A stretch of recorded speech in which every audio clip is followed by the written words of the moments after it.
The eugenics movement has now shaken off much of its Nazi baggage and is using people's legitimate concern about the environment as a cloak to conceal their real agenda.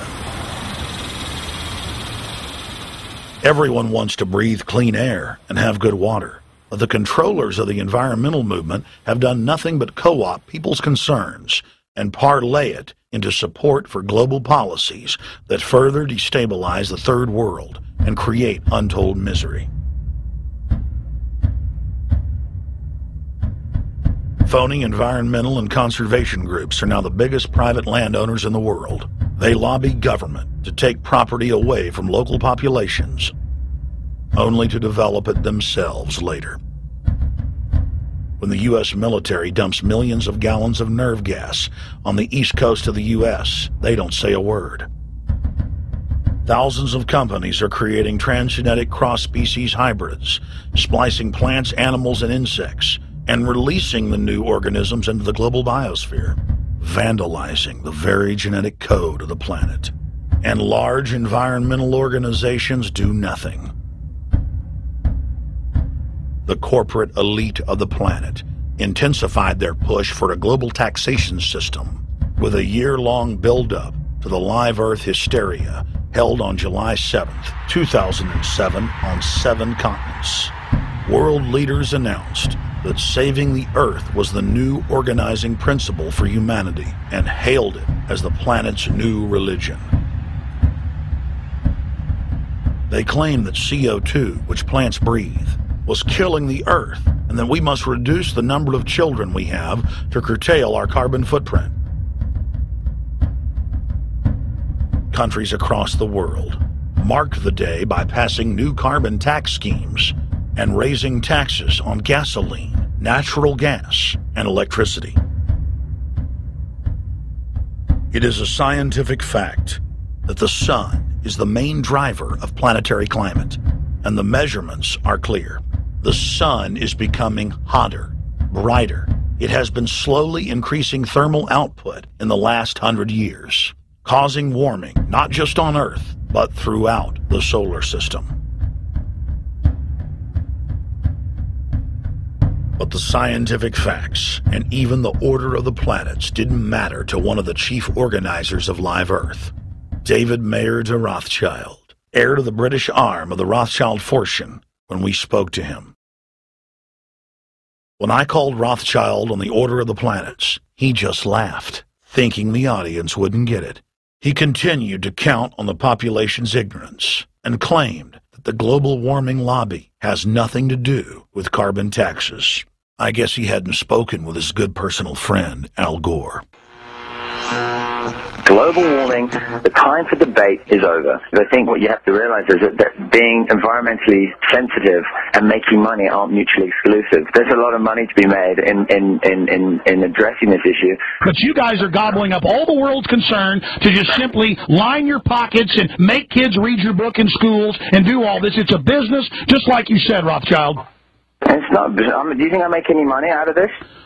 It's the same thing. It's the same thing your your money-changing ancestors did. They're in Germany, Red Shield, and I'm calling you out, Red Shield. We know it's a scam. A pollution-based tax system, principally CO2. We're causing it mainly, vast majority of it. The consequences are bad and will be catastrophic unless we act. The polar ice caps of Mars are receding at several miles a year, much faster than ours, and that the moons of Saturn and Jupiter are melting. In fact, several of their moons were ice and are now liquid seas. Now, how are SUVs causing that, David Rothschild? That's because those planets are closer to the sun, my friend. No, Jupiter and Saturn are not closer to the sun. Neither is Mars. Yes, sir. I think you'll find, right, that the very simple matter, and what I wanted to say, and this is my final point, forget your taxation theory, because actually it's not taxation. Put a price on the carbon. A tax is the best way. Cap and trade can also do it. If there were a carbon-based tax, would there be a need for an economy-wide cap and trade system? They are not either or. We can do both. I am in favor of both.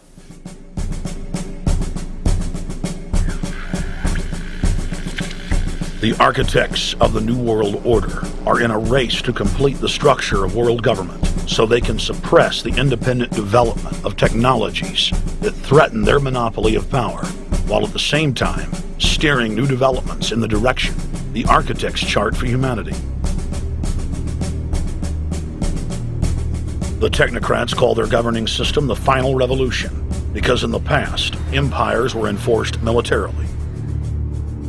Now enforcement is primarily psychological and economic, and society itself is a construct of the elite who operate outside the controlled paradigm and control the civilization within, just as a child maintains the environment of a fish tank.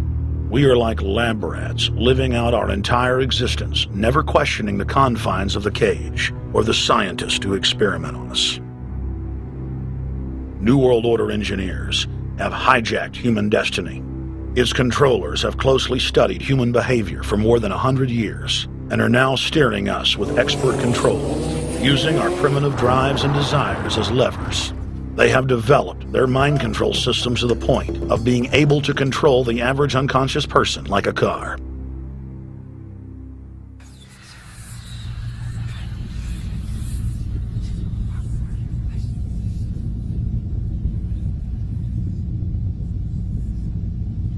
Eugenics dominated the 20th century. Its ruthless spirit has now metastasized into the fields of genetics, nanotech, and robotics. But that's not surprising. From their inception, all three disciplines have been dominated by eugenicists.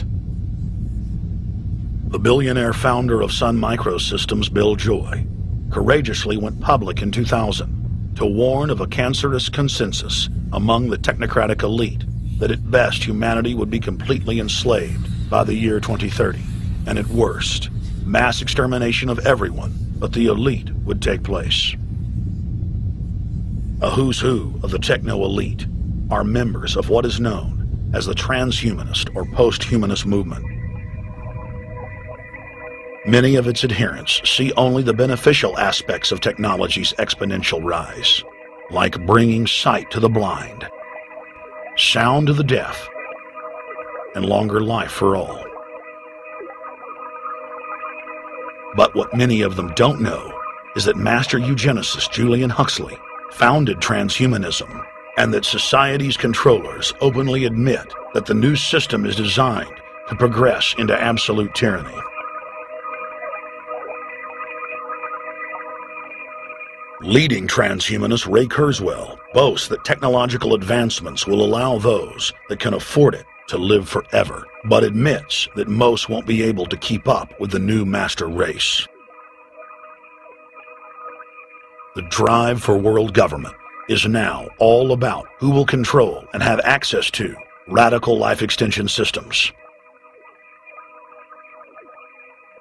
Biological evolution is too slow for the human species. Over the next few decades, it's going to be left in the dust. Transhumanists believe that they will attain the fountain of youth by merging with technology. Now, it may be within their reach. Decades ago, transhumanists said that if you did not accept augmentation or enhancements, you would no longer be able to get jobs. And now it's happening today. The elite who occupy the commanding heights of digital reality are suicidal nihilists. Suicidal nihilists know that there is no longer any substantive purpose to their willing, but they would always prefer to go on willing than not to act at all. They can very happily ally themselves with the notion of nuclear holocaust or perfect exterminism. Technology has become so powerful in its capacity for destruction that free humanity cannot afford to let psychopathic technocrats with delusions of grandeur repeat the mistakes of their forebears, because it is highly probable that this time they may destroy everything, including themselves in their mad rush for godhood.